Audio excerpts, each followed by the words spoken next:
بسم اللہ الرحمن الرحیم۔ اردو کی چوتھی کتاب میں آج ایک نیا سبق شروع ہو رہا ہے۔ دیکھیے، دوسری حکایت زندہ پل، یعنی غور و فکر سے متعلق باتیں چل رہی تھی، سبق چل رہا تھا اور اس سے متعلق ایک حکایت پڑھ چکے ہیں۔ یہ دوسری حکایت ہے کہ غور و فکر کرنے سے انسان کتنا آگے بڑھتا ہے اور کیسے کیسے جو ہے گرہے کھلتے ہیں اور پیچیدہ مسئلہ حل ہو جاتا ہے غور و فکر کرنے سے۔ تو اس کے متعلق ایک جو ہے حکایت ہے، دوسری حکایت یہ ہے۔ دوسری حکایت زندہ پل، ٹھیک ہے، پل برج کو کہتے ہیں۔ دیکھیے، تم نے بہت سے پل اینٹ پتھر چونے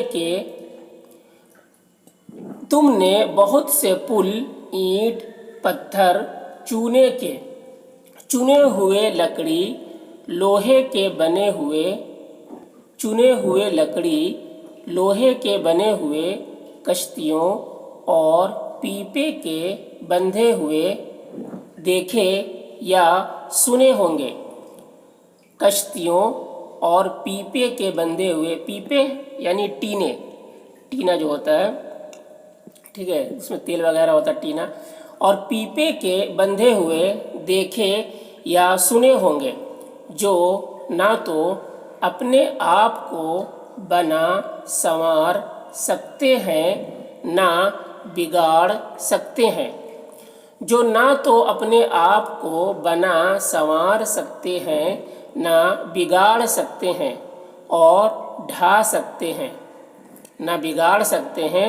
اور ڈھا سکتے ہیں، مگر ہم تم کو ایک زندہ پل کا ذکر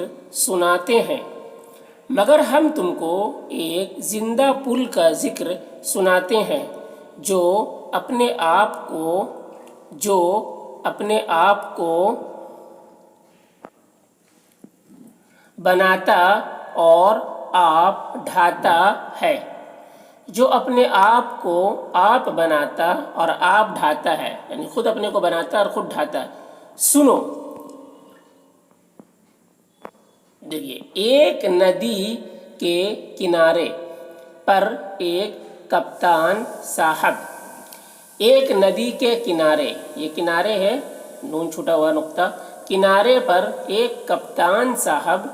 اور بہت سے لڑکے کھڑے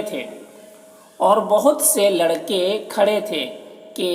ایک ملک اسپین کے رہنے والے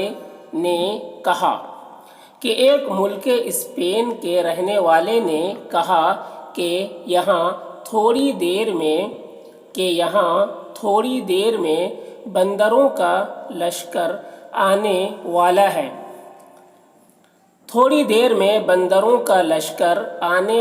ہے، جو یہاں سے ندی کو عبور کر کے سامنے کی پہاڑیوں میں غائب ہو جائے گا، عبور یعنی پار کر کے، سامنے کی پہاڑیوں میں غائب ہو جائے گا۔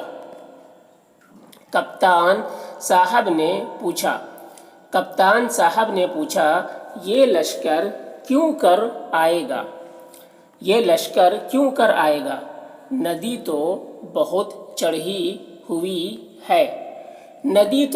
چڑھی ہوئی ہے، کیا اس میں تیر کر پار اترے گا یا پھلانگ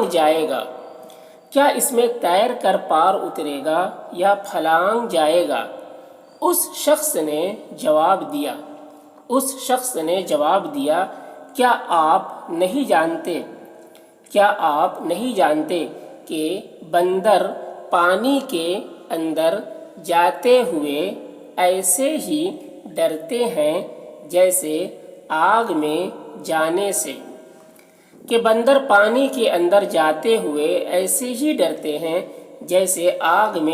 سے؟ رہا ندی سے پھلانگنا، سو اتنی چوڑی ندی پر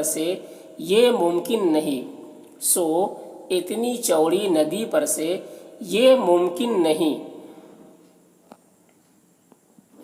کپتان صاحب نے پوچھا، تو پھر کیوں کر عبور کریں گے تو پھر کیوں کر عبور کریں گے اس شخص نے جواب میں کہا اس شخص نے جواب میں کہا کہ بندروں کا قاعدہ ہے کہ جب وہ کسی ندی یا دریا کی دھار سے پھلانگ کر عبور نہیں کر سکتے جب وہ کسی ندی یا دریا کی دھار سے پھلانگ کر عبور نہیں کر سکتے تو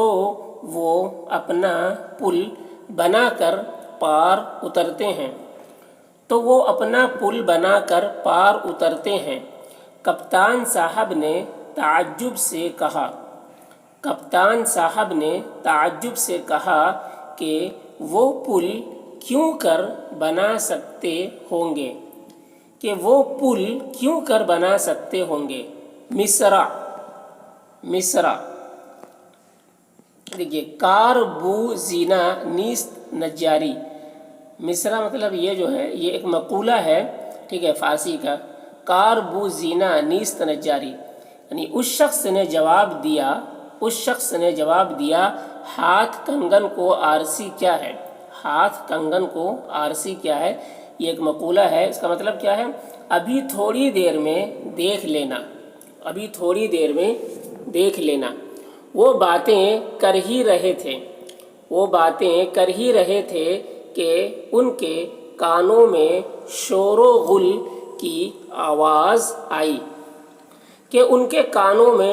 غل کی آواز آئی کپتان صاحب نے پوچھا یہ کیسی آواز ہے اس شخص نے کہا بندروں کی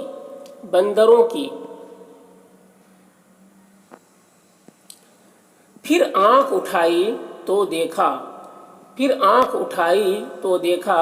کہ ان کی فوج سامنے ہے جو سپاہیوں کی طرح پرا باندھے پرا یعنی قطار صف لگائے لائن لگائے پرا باندھے اپنے افسروں کے ماتحت چلی آتی ہے اور ایک بوڑھا بندر جس کے بال سفید ہو گئے ہیں ان کا سپہ سالار ہے